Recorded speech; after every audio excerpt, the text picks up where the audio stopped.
Hi friends, പുതിയൊരു വീഡിയോയിലേക്ക് എല്ലാവർക്കും സ്വാഗതം. ഇന്നത്തെ വീഡിയോയിൽ ഞാൻ പറയാൻ പോകുന്നത് എങ്ങനെയാണ് നമുക്ക് കുറഞ്ഞ ചിലവിൽ ഒരു വണ്ടി അത്യാവശ്യം പോളിഷ് ചെയ്തെടുക്കാം. അതിനെക്കുറിച്ചാണ് ഇന്ന് ഞാൻ സംസാരിക്കാൻ പോകുന്നത്. അപ്പം ഞാനൊരു കടയിൽ നിന്നൊരു പ്രോഡക്റ്റ് വാങ്ങിച്ചിട്ടുണ്ടായിരുന്നു. വെറും 20 രൂപ മാത്രമേ ആയിട്ടുള്ളൂ. അപ്പോൾ ഇതാണ് ആ പ്രോഡക്റ്റ്. അപ്പോൾ ഇതാണ് പ്രോഡക്റ്റ്, വിസ്ത ബൈക്ക് കെയർ എന്ന ബ്രാൻഡിൻ്റെ ഹൈ ഷൈൻ സ്പോഞ്ച്. അപ്പോൾ ഇതാണ് നമ്മുടെ ആ ഒരു പ്രോഡക്റ്റ്. മറ്റ് പല ബ്രാൻഡ്സിൻ്റെയും പ്രോഡക്റ്റ് വാങ്ങിക്കാൻ കിട്ടും. ഞാനിപ്പോൾ ആ കടയിൽ ചെന്നപ്പോൾ ഇതേ ഉള്ളായിരുന്നു, അതുകൊണ്ടാണ് ഇത് വാങ്ങിച്ചത്. അപ്പം ഇതെങ്ങനെയാണ് ഉപയോഗിക്കുന്നത്, ഇത് ഉപയോഗിച്ച് എന്തെങ്കിലും ചേഞ്ചസ് ഒക്കെ വരുന്നുണ്ടോ, അതിനെയൊക്കെ കുറിച്ചാണ് ഞാൻ ഇന്നത്തെ ഈ വീഡിയോ ചെയ്യുന്നത്. അപ്പം നമ്മൾ ഈ ആക്റ്റീവയാണ് ഇന്ന് എടുത്തിരിക്കുന്നത്. അതിൻ്റെ സൈഡിലൊക്കെ കുറച്ച് സ്ക്രാച്ചും കാര്യങ്ങളൊക്കെ ഉണ്ട്, നിങ്ങൾ കണ്ടല്ലോ. ഈ സ്ക്രാച്ചും കാര്യങ്ങളുമൊക്കെ പോവുമോ എന്ന് കൂടെ നമുക്ക് നോക്കാം. അതായത് ഈ സ്ക്രാച്ചൊക്കെ പോകാൻ ചാൻസ് കുറവാണ്, എങ്കിലും ഈ പോളിച്ചിട്ട് പിടിക്കുമ്പോൾ ഈ ചെറിയ ചെറിയ സ്ക്രാച്ചുകളും കാര്യങ്ങളൊക്കെ പോകുന്നുണ്ടോ എന്ന് നമുക്കൊന്ന് നോക്കാം. സൈഡിലെ സ്ക്രാച്ചും കാര്യങ്ങളൊക്കെയാണ്, പോളിഷൊന്നും ചെയ്യാതൊക്കെ വെച്ചേക്കുന്നതാണ്. അപ്പോൾ അത്യാവശ്യം അഴുക്കും കാര്യങ്ങളൊക്കെ പിടിച്ചിരിക്കുന്ന വണ്ടി തന്നെ. അപ്പോൾ നമുക്ക് ഈ ഒരു സ്പോഞ്ച് ഇട്ടിട്ട് ഇതിനകത്തുള്ള ചേഞ്ച് എന്തൊക്കെയാണ് വരുന്നത് എന്നുള്ളത് നമുക്കൊന്ന് നോക്കാം. അപ്പോൾ നമുക്ക് ഇതൊന്ന് പൊട്ടിച്ച് ഇതിനകത്ത് എങ്ങനെ ഐറ്റം വന്നിരിക്കുന്നതെന്ന് നോക്കാം. ജസ്റ്റ് സൈഡിൽ നിന്ന് കട്ട് ചെയ്തിടാം. എന്താ മുറിയുന്നില്ല.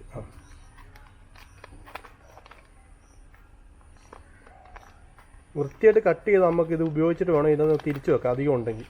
അപ്പം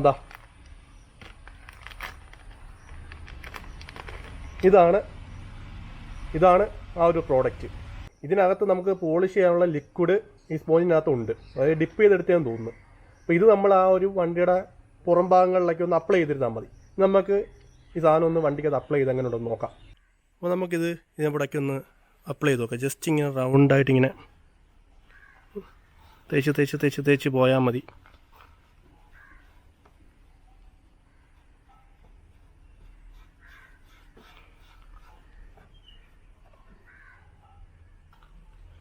എൻ്റെ ഗ്ലാസ്സിലൊന്നും പറ്റാൻ നോക്കണം, കാരണം ഒരു എണ്ണമയം ഉള്ളതുകൊണ്ടേ അതിനകത്തൊക്കെ പറ്റി പിടിച്ച് കഴിഞ്ഞാൽ വൃത്തികേടാം. അതുപോലെ നമുക്ക് ഈ ഒരു ഭാഗത്തൊക്കെയാണ് ജസ്റ്റ് ഇങ്ങനെ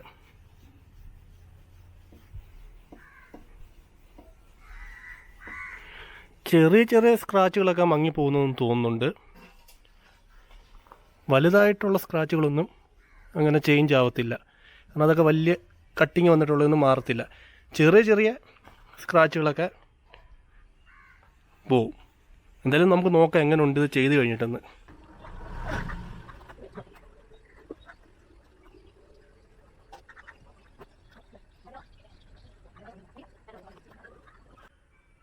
നമ്മൾ അത്യാവശ്യം ഭാഗങ്ങളിലെല്ലാം തന്നെ തേച്ച് പിടിപ്പിച്ചിട്ടുണ്ട്. അത്യാവശ്യം എല്ലായിടത്തും നമ്മൾ വാക്സ് തേച്ചിട്ടുണ്ട്. ഈ സൈഡിലുമൊക്കെ ഉണ്ടോ, ഒരു ചേഞ്ച് കാണാൻ കഴിയുന്നുണ്ടോ? ഇപ്പോൾ ഇത് തേച്ച് പിടിപ്പിക്കുക കുറേ സ്ക്രാച്ചുകളും കാര്യങ്ങളൊന്നും കാണുന്നില്ല.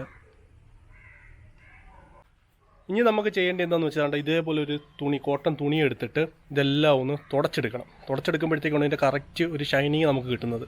നമ്മൾ നേരത്തെ വാക്സ് തേച്ച് പിടിപ്പിച്ചെടുത്തല്ല ഇതെല്ലാം തുടച്ചിങ്ങനെ റൗണ്ടിലൊന്ന് തുടച്ചെടുക്കണം.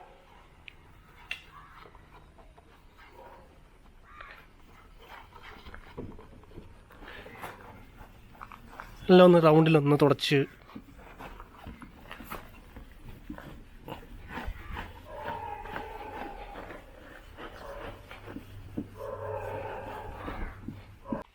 ഈ സൈഡൊക്കെ ഒന്ന് തുടച്ചൊന്ന്. നിങ്ങൾക്ക് ആ ഒരു ചേഞ്ച് കണ്ടാൽ അറിയാൻ പറ്റുന്നുണ്ടോ എന്ന് എനിക്കറിയത്തില്ല, കാരണം നേരത്തെ ഉണ്ടായിരുന്നതിൽ അപേക്ഷിച്ച് ഇപ്പോൾ സ്ക്രാച്ചസൊക്കെ അത്യാവശ്യം കുറഞ്ഞിട്ടുണ്ട്. അതുപോലെ തന്നെ വണ്ടിക്കൊരു ഷൈനിങ്ങും വന്നിട്ടുണ്ട്. നേരത്തെ ഇത്ര ഷൈനിങ് ഇല്ലായിരുന്നു. ഈ ക്യാമറയിൽ എത്രത്തോളം അത് എടുത്തറിയുന്നുണ്ടെന്നുള്ള കാര്യം എനിക്കറിയത്തില്ല. അതായത് ക്യാമറയിൽ എത്രത്തോളം ഹൈലൈറ്റ് ചെയ്ത് കാണിക്കുന്നു എന്നുള്ള കാര്യം എനിക്കറിയത്തില്ല. നേരത്തെ തന്നെക്കാളും ഒരു ഷൈനിങ് ഒക്കെ വണ്ടിക്ക് വന്നിട്ടുണ്ട്. ഈ ഒരു പോർഷൻ നിങ്ങൾ കണ്ടു കാണും. നമുക്ക് ഇനി ഇവിടെ ഒന്ന് ചെയ്ത് നോക്കാം. അപ്പോൾ കണ്ടോ, കുറച്ച് ഹൈലൈറ്റ് ചെയ്ത് ഇവിടുത്തെ നേരത്തെ ബ്ലാക്കിനോട് സാദൃശ്യമുള്ള രീതിയിൽ ആവുന്നുണ്ട്. എന്ന് പറഞ്ഞാൽ ഒരുപാടങ്ങ് ഡാർക്ക് ആവുന്നില്ല, എങ്കിലും അത്യാവശ്യം നല്ല രീതിയിൽ ചെറിയ തോതിലുള്ള ഒരു ഡാർക്കിഷ് കളറും ഒരു ഷൈനിങ്ങും വരുന്നുണ്ട്. ഈ കണ്ണാടിയുടെ ബാക്ക് സൈഡ് ഉണ്ടല്ലോ, ബാക്ക് സൈഡ് നിങ്ങൾക്ക് കാണുമ്പോൾ അത്യാവശ്യം മങ്ങിയൊക്കെ ഇരിക്കുക. അതിന് നമുക്കൊന്ന് പോളിഷ് ചെയ്ത് നോക്കാം.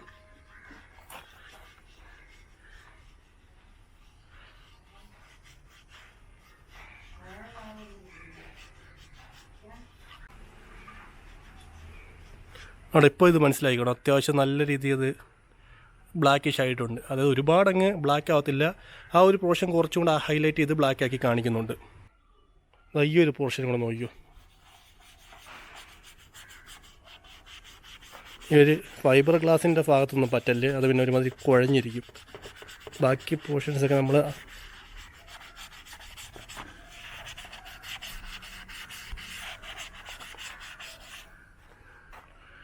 വലിയ ചേഞ്ചും കാര്യങ്ങളൊന്നുമില്ല കണ്ടോ. പകരം ഈ ഒരു ഇച്ചിരി ഒന്ന് ഡാർക്കായിട്ട് ഇതൊന്ന് ഗ്ലോ ചെയ്യുന്നുണ്ട് ഇത് തേച്ച് പിടിപ്പിക്കുമ്പോഴത്തേക്കും, അത്രേ ഉള്ളൂ. പിന്നെ ബ്ലാക്കിഷ് ഒന്നും ആവത്തില്ല, കാരണം ഇന്നത്തെ ബ്ലാക്ക് കളർ പോയിട്ടുണ്ട്. അപ്പം അത് ബ്ലാക്ക് ഒന്നും ആവത്തില്ല, പക്ഷേ ഉള്ള കളർ ഇച്ചിരി ഒന്ന് ഹൈലൈറ്റ് ചെയ്ത് കാണിക്കും. നേരത്തെ ഇരുന്നതിൽ അപേക്ഷിച്ച് നല്ല രീതിയിൽ വണ്ടി ഗ്ലോയിങ് ആയിട്ടുണ്ട്. അതായത് അത്യാവശ്യം പെയിൻറ്റിനൊക്കെ കുറച്ച് ഹൈലൈറ്റൊക്കെ കിട്ടി, പെയിൻറ്റൊക്കെ നന്നായിട്ട് തിളങ്ങുന്ന രീതിയിലൊക്കെ ആയിട്ടുണ്ട്. പക്ഷേ ഈ ക്യാമറയിൽ എത്രത്തോളം അറിയുന്നുണ്ടെന്നുള്ള കാര്യം എനിക്ക് അറിയത്തില്ല. അത് ഈ ഒരു കളറും കൂടെ ആയതുകൊണ്ടാണ്, ഈ ഒരു പർപ്പിൾ കളർ ആയതുകൊണ്ട് തന്നെ ഇത് കൃത്യമായിട്ട് എത്രത്തോളം ക്യാമറയ്ക്കകത്ത് പിടിച്ചെടുക്കാൻ പറ്റും എന്നുള്ള കാര്യം നമുക്ക് പറയാൻ പറ്റുന്നില്ല. 20 രൂപ മാത്രമേ ആ ഒരു സ്പോഞ്ചിന് വിലയുള്ളൂ, അതായത് ആ ഒരു പോളിഷിന് 20 രൂപ റേഞ്ചിലുള്ള ഒരു നല്ല പോളിഷ് തന്നെയാണ്.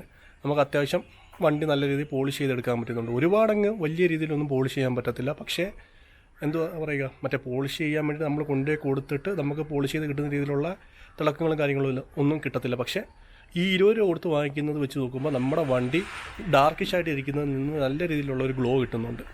നമ്മുടെ വണ്ടിയുടെ പെയിൻ്റൊക്കെ ഡിമ്മായിട്ടിരിക്കുന്നത് ഹൈലൈറ്റ് ചെയ്ത് കാണിക്കും, അത്യാവശ്യം നല്ല രീതിയിൽ കാണിക്കുന്നുണ്ട്.